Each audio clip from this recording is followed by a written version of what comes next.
Hi, this is Tim of the 1916 Company. Welcome and thanks for logging on. If you love this watch, email me. My email is still tmosso@thewatchbox.com. It's still in the description below.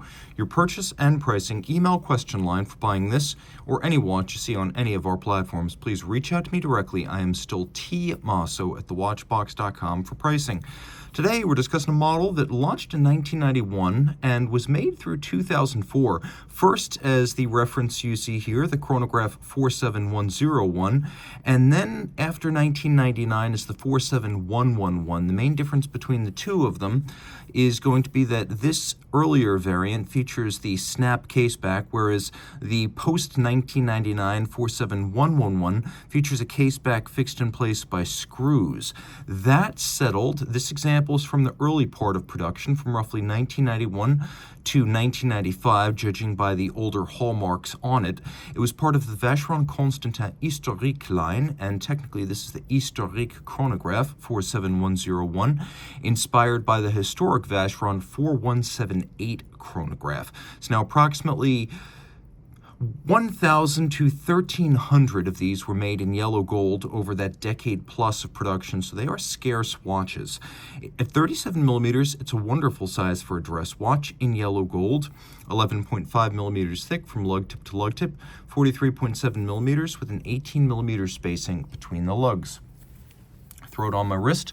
My wrist is 16 centimeters in circumference. You can see it wears beautifully. It has a very vintage look, and even though it's a vintage homage timepiece, it is now a vintage classic in its own right, as the early 90s were quite a long time ago by this point, so consider this to be new vintage. It wears well on my wrist of 16 centimeters, and you can see it would fit easily underneath a cuff, that the lugs are nowhere near overlapping the edge of my wrist when viewed over the top or down the barrel. In fact, I can recommend this watch for him or for her based on its fit. We have medium rectangular scale alligator leather here in black with a matte finish, a monotone stitch, a relatively narrow sheer cut side, calfskin on the bottom. You can see this is a brand new Vacheron Constantin factory strap, no crimping, no gouging, and it's matched by a Vacheron Maltese cross motif polished pin buckle.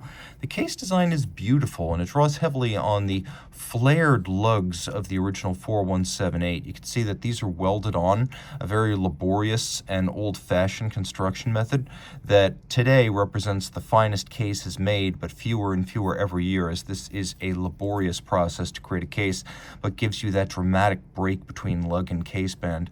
The case itself has a compound curvature with the bezel stepped in considerably. You can see the bezel has a little vertical lip and then a conical profile, giving way to lovely vintage-inspired rectangular pushers and an unsigned crown, again vintage inspired right there.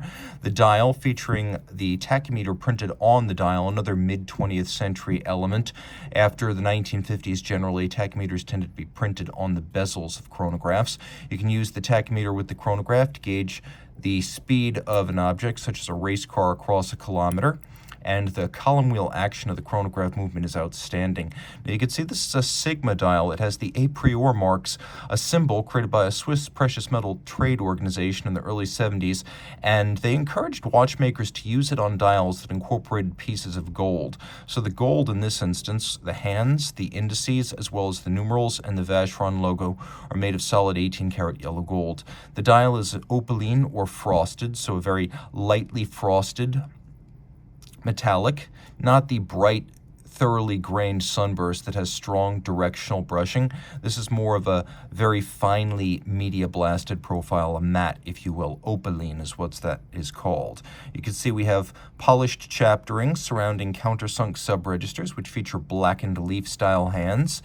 And then we'll take a quick look at the minute register as the chronograph turns over. So you can see that this Lemania-based caliber 1140 has a highly sought semi-instantaneous changing minute display. And then we have a track outboard with little polished chaptering within. You can see that polish between the tachymeter scale and the second scale. This watch is rife with lovely features like that. You can also see delectable vintage-inspired open 6s and open 9s used on this dial. Turn it all over. This is the Lemania 2310 doing business as the Vacheron 1140. So this is the same movement that Patek would call the CH2770 and Omega would call the 321, albeit in Vacheron spec it's finished to a degree of detail closer to Patek than Omega. And you can see that it is a no-holds-barred traditional column wheel lateral clutch chrono. You can see the lateral clutch here. You can see the column wheel here. All the crenellated towers and the center screw of the column wheel are black polished, and then the chronograph components, the levers, the clutch, the recentering hammers, they're all satinated across their top and mirror beveled on their edge. Chronograph components are steel. The bridges and the plates are brass. You can see that there's an overcoil hairspring for concentric breathing in any position. It helps to ensure that the watch will keep consistent time in any position. That's the advantage of an overcoil. Its mass is more centered. We have a chronometer style 5-position adjustment, 21 pivot joules, 2.5 hertz, so 5 beats per second, 18,000 vibrations per hour.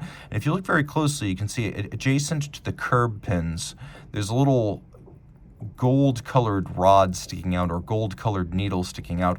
That is a hairspring hooking guard to prevent the overcoil from getting hung up on the curb pin regulator under conditions of shock. We have black polished screws with chamfered slots in circumference. We have Côte de Genève across the bridges, engine turning on the base plate. We have satination and mirror beveling on the bridge for the escapement below the balance. And you can see the entire regulator and swan's neck assembly has been black polished on its top. It has a 48-hour manual wind power reserve, and all this is water resistant down to 30 meters. Though this being a vintage watch in its own right, I wouldn't test that theory. You can see that the beveling on the edges of both the steel and the brass components, world-class mirrored anglage, truly appealing in every regard. And you may wonder why it is this watch has marks of wear on it. Well, we want to maintain the depths of the hallmarks, the reference number, the serial number, the original definition of the metal. This being a vintage watch now, we tend not to polish or refinish vintage watches because you, like we, prefer them intact, and it's only factory metal once. Reach out to Team Mosso at thewatchbox.com for purchase and pricing details.